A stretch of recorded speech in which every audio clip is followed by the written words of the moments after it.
Bom dia, irmãos e irmãs, companheiros e companheiras de ideal.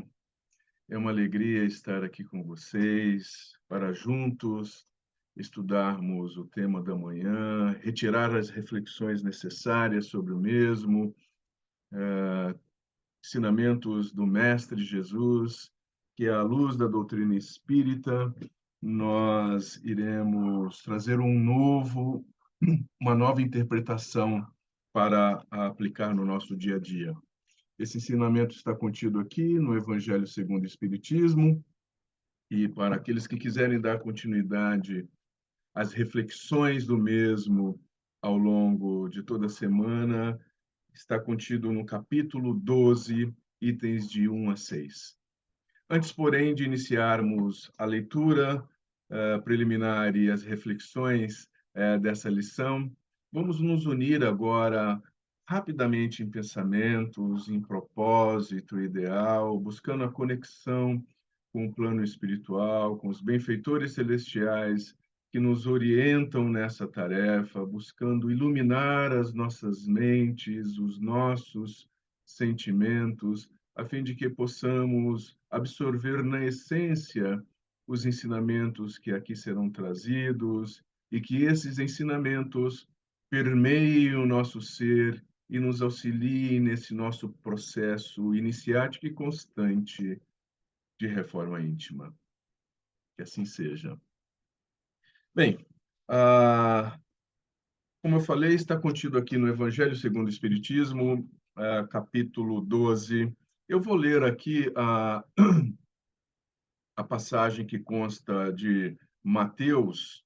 Nós temos aqui duas passagens, uma em Mateus e uma em Lucas. Como todos vocês sabem, o Evangelho segundo o Espiritismo, ele é todo baseado no Novo Testamento de Jesus, com algumas passagens no Antigo Testamento. Mas 90% de toda a referência do Evangelho segundo o Espiritismo vem das máximas de Jesus contidas no Novo Testamento. Diferentemente do Novo Testamento, onde estão organizadas por evangelista, e o evangelista trazendo a narrativa da experiência vivida com Jesus em ordem cronológica, aqui no Evangelho segundo o Espiritismo, as máximas de Jesus estão reunidas pelas lições morais que ele nos traz, que ele nos trouxe, e estão presentes no nosso dia a dia, independentemente de qual evangelista tenha trazido, ou se vários evangelistas trouxeram aquela mesma lição. Então, ele faz referência a todos os evangelistas, independentemente da época em que Jesus nos trouxe. Aqui o foco são as lições morais, e depois vem o Espírito da Verdade nos trazer a perfeita e plena compreensão desses ensinamentos, nos orientando no nosso dia a dia, nos auxiliando a colocá-los em prática e contribuindo positivamente para o nosso processo de transformação interior. Então, capítulo 12, e aí vem a lição contida em Mateus, capítulo 5, versículos 20 e de 43 a 47. Aprendestes que foi dito: amareis vosso próximo e odiareis vossos inimigos.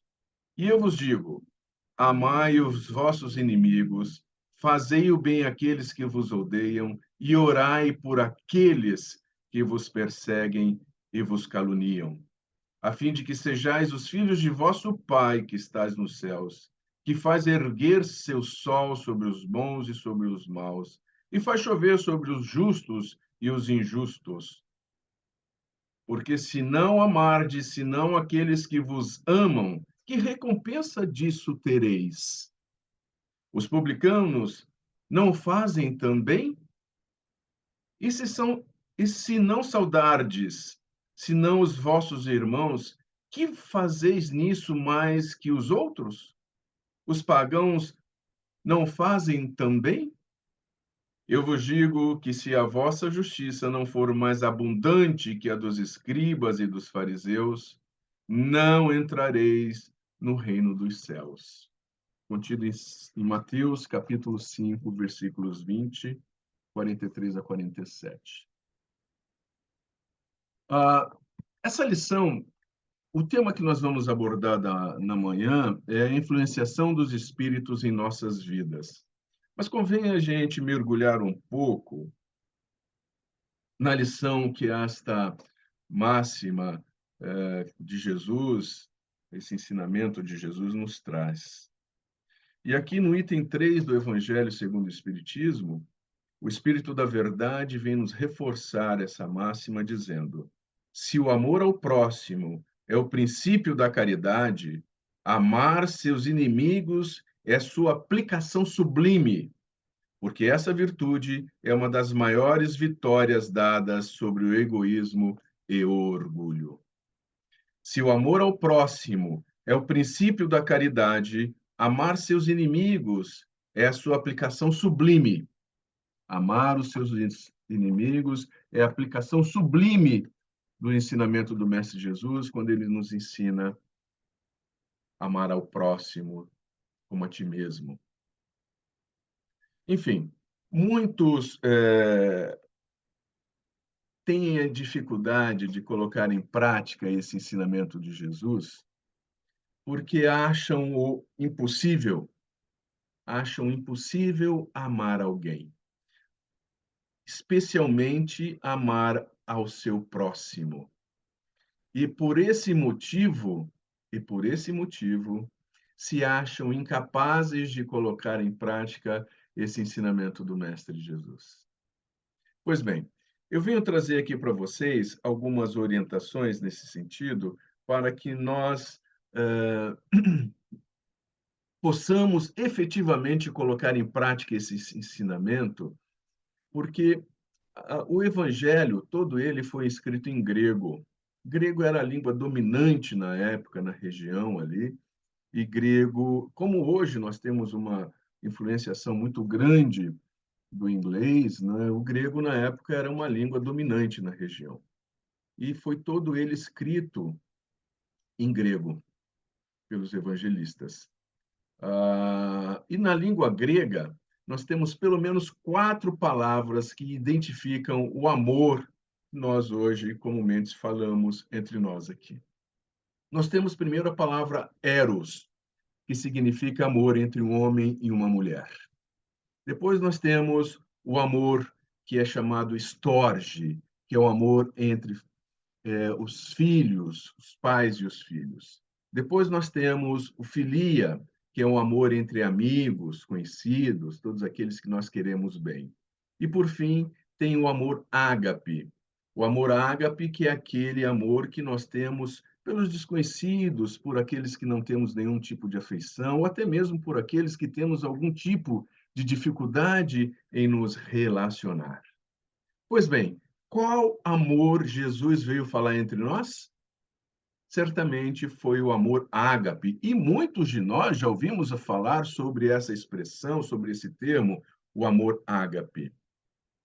Pois o amor ágape é aquele amor que faz com que eu pratique o bem sem me dar conta para quem aquele bem irá ser produzido. A minha preocupação é praticar o bem. O que vão fazer com aquele bem que eu estou entregando já não é mais de minha responsabilidade. Muitos de nós, às vezes, em ações de benemerência, de caridade, né?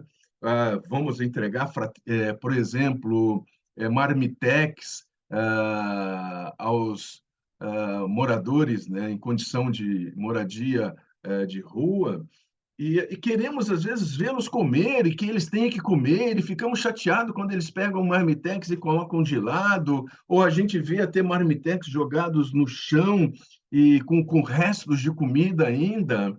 Nos revoltamos, de certa forma. Algumas pessoas, no exercício dessa caridade, se revoltam com a forma como eles tratam aquilo que a gente, com amor, com carinho, com dedicação, com empenho, produzimos e distribuímos. Pois bem, isso não é de nossa responsabilidade. A nossa responsabilidade é entregar o marmitex. O que irão fazer com esse marmitex dali em diante já não nos compete. Já é de responsabilidade daquele que o recebeu. Nós depois podemos estudar mais aprofundadamente a lei de causa e efeito nesse sentido, mas é que não é o momento agora. Mas a nossa responsabilidade pela prática do bem encerra-se ali. O livre-arbítrio daquele que está recebendo é de sua competência, o que ele fará com aquilo.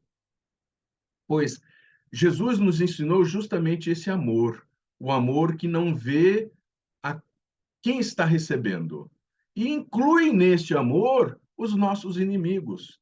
E a primeira coisa que a gente tem que fazer é entender que eu não terei pelos meus inimigos, eu não praticarei o amor filia, que é o amor que tem afeição, o amor que tem confiança, o amor que tem carinho, o amor que desenvolve uma relação de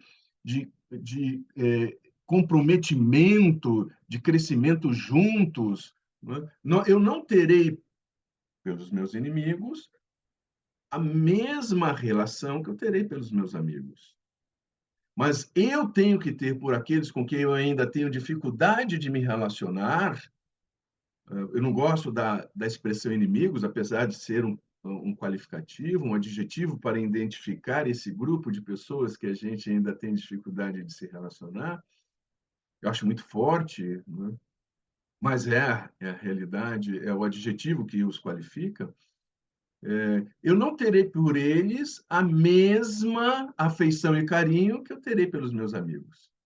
A diferença do amor ágape para o amor filia é fundamentalmente essa. Mas no amor ágape, eu estou compelido, convidado, eu estou sempre sendo é, é, motivado ao exercício de estar, primeiramente, com os braços abertos, com as mãos estendidas para uma reconciliação.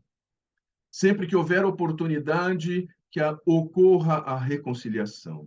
Em segundo, que eu não os prejudique de forma alguma, quer seja por palavras, quer seja por atos, que eu me mantenha isento. Se eu não puder ajudar, que eu não atrapalhe. E terceiro, que eu pratique o bem, independentemente daquilo que vem de retribuição ou que seja aquilo que teve a primeira ação. Se foi mal, que eu não retribua com mal, que eu retribui com bem, com boas ações, com bons pensamentos. E, na medida do possível, sempre os ajudar. Na medida do possível, sempre estar com eles juntos, caminhando juntos. Esse é o amor que Jesus nos ensinou.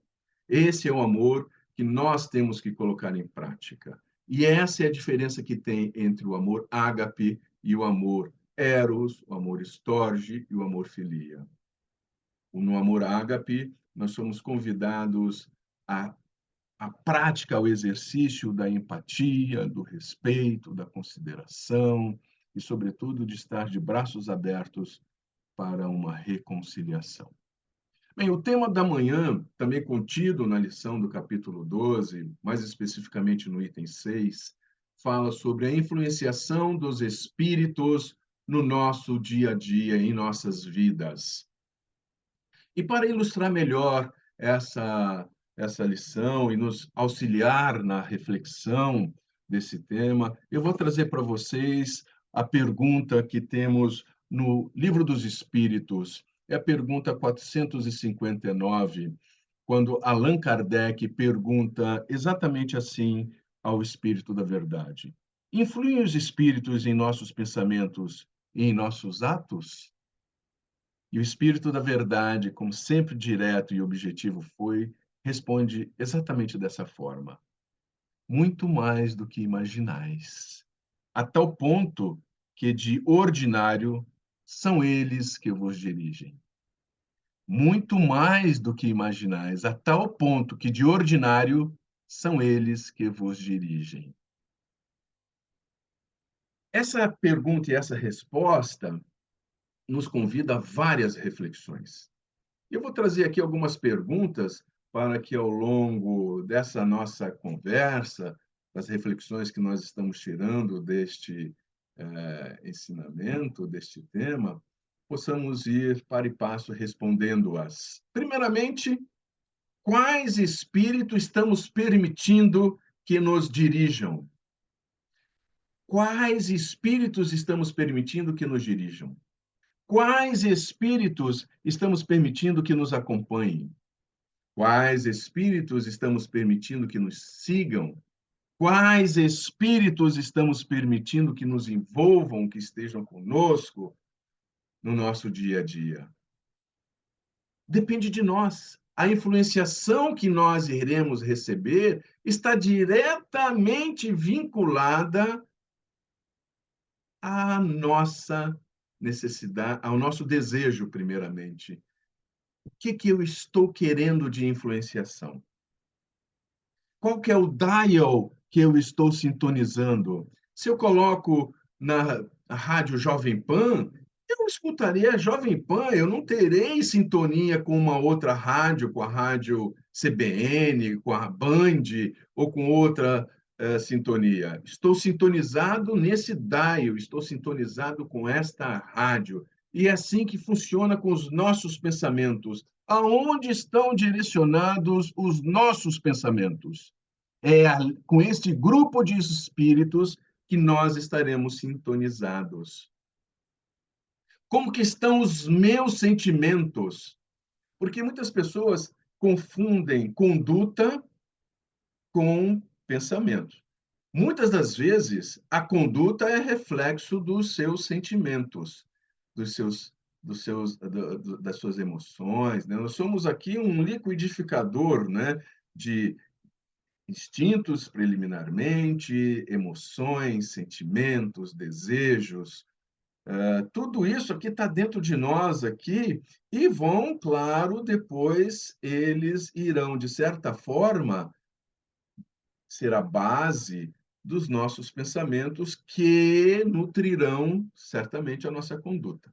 Mas muitos de nós, em vários momentos de nossas vidas, em várias situações de nossas vidas, nós colocamos as máscaras das conveniências e temos uma conduta diferente daquilo que nós efetivamente cremos, daquilo que efetivamente temos aqui dentro, dos nossos valores, das nossas crenças, não é?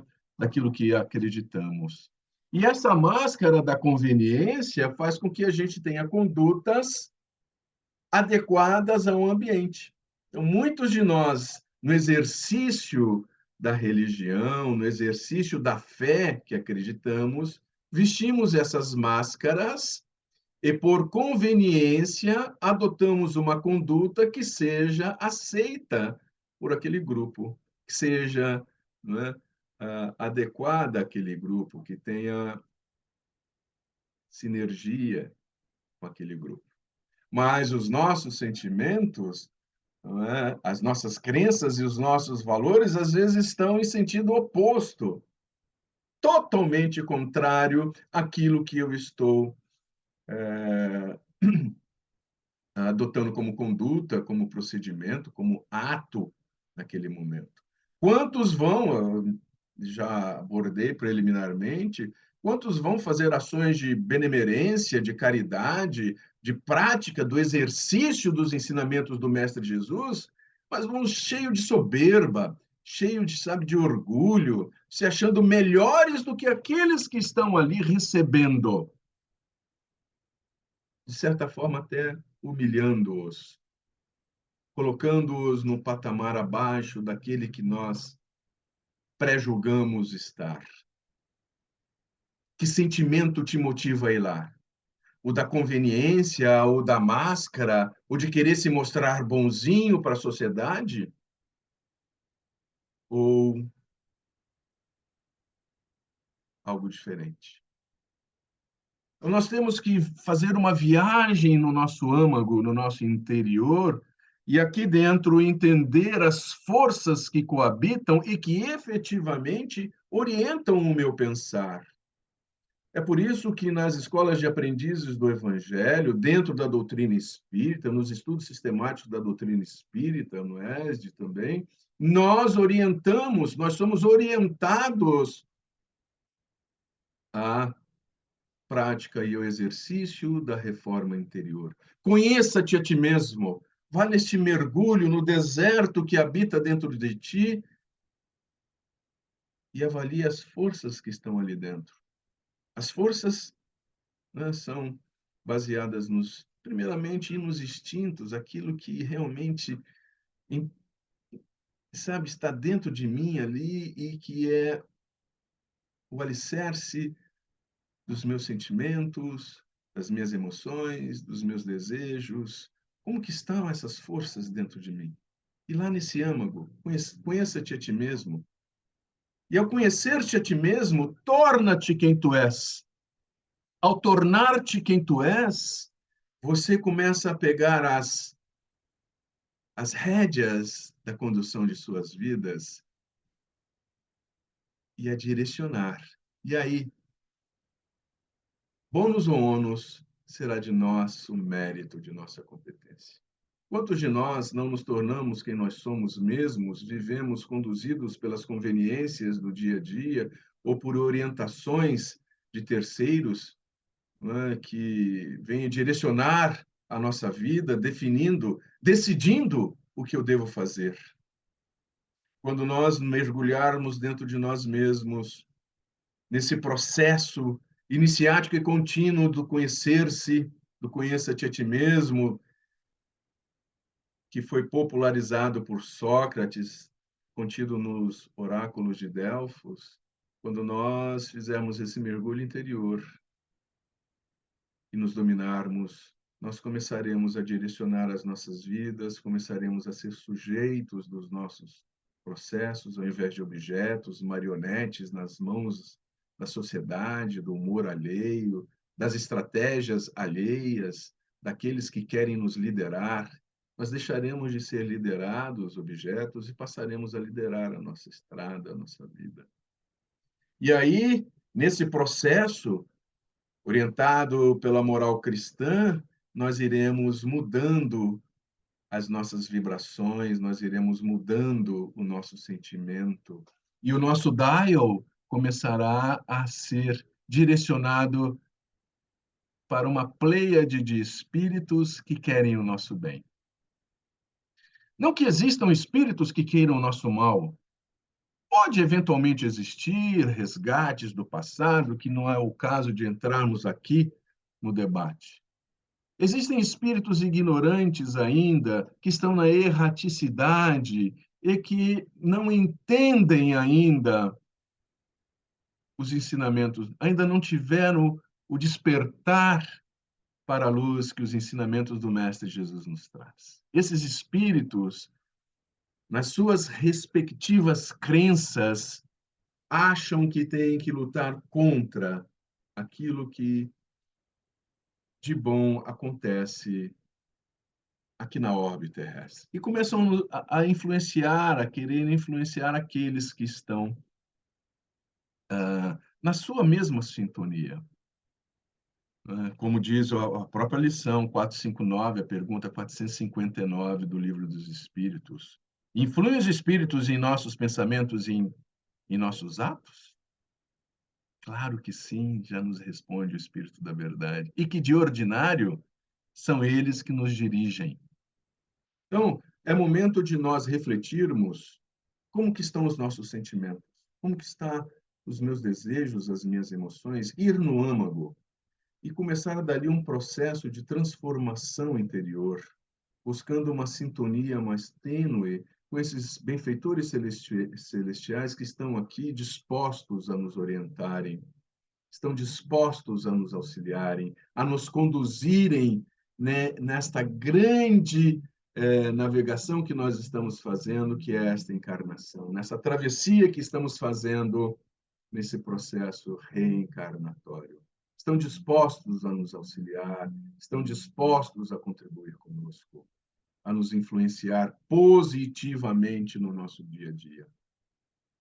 Contudo, Se não mantivermos os nossos pensamentos, sentimentos, desejos e emoções alinhados com as questões mais baixas, mais densas, certamente também teremos essa influenciação.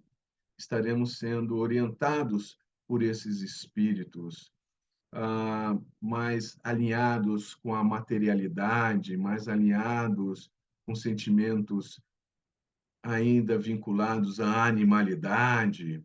Não é? Então, a gente tem que estar nesse processo sempre vigilante. Não é à toa que o Mestre Jesus já nos orienta: orai e vigiai. Orar, porque orando nós estamos buscando essa conexão com esses espíritos benfeitores. E vigiai, porque é através da vigia no detalhe, de estarmos vigiando os nossos pensamentos no detalhe, é que nós perceberemos as influências que estamos recebendo. E esses espíritos vinculados mais à materialidade, à animalidade, que têm desejos mais tensos, eles vão atuar justamente nessas nossas fragilidades. Então, aquele que tem a tendência para o alcoolismo, aquele que tem a tendência para vícios de um modo geral, drogas, até mesmo cigarro, aquele que tem a tendência a sexualidade desvairada, irresponsável, serão subliminarmente influenciados a manterem essa conduta, porque esses espíritos acabam também recebendo essa energia e ali tendo um prazer, comprazendo-se desses momentos. Então, vamos orar e vigiar, buscar essa conexão com esses benfeitores celestiais e estar vigilantes com as influenciações que subliminarmente vêm em nossos pensamentos, nos nossos sentimentos e desejos. Porque é aí momento de nós estarmos agindo, é momento de irmos no âmago e buscar essa mudança. Mude a sua vibração, porque mudando a sua vibração, você muda a sua sintonia. E estabelecendo sintonia com os benfeitores celestiais, nós caminharemos mais dentro daquilo que a moral cristã nos ensina e conseguiremos praticar na essência os ensinamentos do Mestre Jesus. Tem um poema de um filósofo grego chamado Teócrito que eu gostaria de ler para vocês, justamente no encerramento dessa reflexão e deixar essa mensagem aberto para que a gente, ao longo dessa semana, possamos praticá-la e colocá-la no nosso dia a dia, a fim de exercitá-la ao máximo que nós pudermos. O poema diz assim: vigie seus pensamentos, porque eles serão suas palavras. Vigie as suas palavras, porque elas serão seus atos. Vigie os seus atos, porque eles serão seus hábitos. Vigie os seus hábitos, porque eles formarão seu caráter. Vigie o seu caráter, porque ele será o seu destino. E assim, irmãos e irmãs, eu agradeço imensamente a oportunidade de estar aqui com vocês, que nós possamos, ao longo da semana, nos aprofundar no estudo contido no Evangelho segundo o Espiritismo, especialmente no tema da semana, que está no capítulo 12, e buscar o exercício da conexão com esses nossos benfeitores celestiais, através do orar e vigiar, através do conheça-te a ti mesmo, de buscar ir a fundo, nos analisarmos, fazer essa autoanálise, sermos os nossos autoanalistas e começar a nos conduzir, sendo sujeitos da nossa história. Obrigado imensamente pela oportunidade e, nesse instante, eu os convido a nos unirmos em pensamentos e ideal, deixar espargir de dentro de nós as nossas melhores impressões para um momento de vibrações. Vibremos intensamente pelo planeta Terra, por todos os nossos povos e nações especialmente por aqueles que passam por algum tipo de conflito, qualquer que seja, civil, militar, religioso. Que nesse instante a bandeira da paz seja hasteada e o diálogo estabelecido. Vibremos pela Mãe Natureza, pela fauna, pela flora, pela expansão da consciência preservacionista em todo ser vivente. Que a palavra sustentabilidade transforme-se em conduta, em atos, e possamos praticá-la em pequenos gestos no nosso dia a dia. Vibremos intensamente, irmãos e irmãs, pelo Brasil, pátria do Evangelho, por nosso povo, especialmente pelo nosso povo mais sofrido. E neste momento, vibrar intensamente pelas nossas crianças, especialmente aquelas que, distante dos seus familiares, encontram-se acolhidas em orfanatos. Que essas vibrações cheguem até essas crianças levando muito amor, muita ternura, muito carinho. Vibremos também por todos os trabalhadores que, voluntariamente ou não, cuidam dessas crianças, que recebam o nosso fortalecimento, encorajando-os a seguir adiante nessa tarefa. Vibremos também pela velhice e ocaso da vida, e em especial por todos os nossos irmãos que, nesse instante, também distante dos seus familiares, encontram-se em asilos e casas de acolhimento. Que essas vibrações cheguem a esses companheiros levando muita ternura, resignação e paciência. Vibremos, irmãos e irmãs,